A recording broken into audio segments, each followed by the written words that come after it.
صل على رسول الكريم. أما بعد فأعوذ بالله من الشيطان الرجيم. بسم الله الرحمن الرحيم. يمحق الله الربا ويربي الصدقات.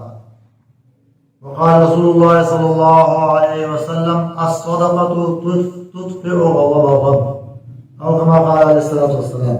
وقال رسول الله صلى الله عليه وسلم: الصدقة رد البلاء.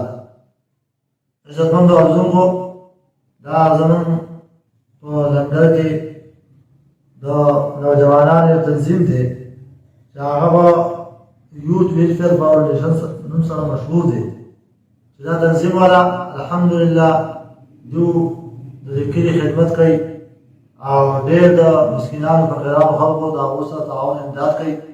په هر صورت کې چې هغه تعاون امداد جوړ کوي.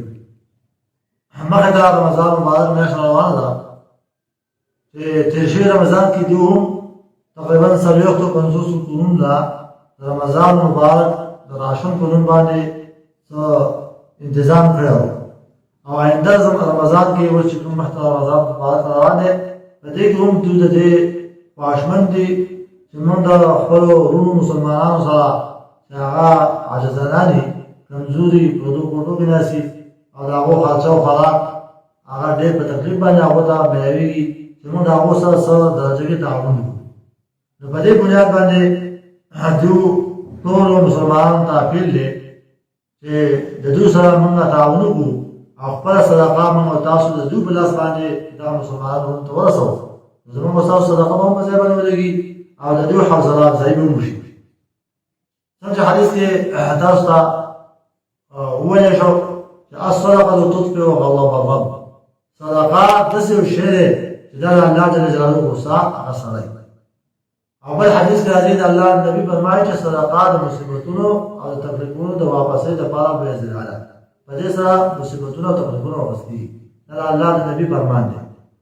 نو چې موږ تاسو خپل مالونه هغه په صدقې سره محفوظ کړو.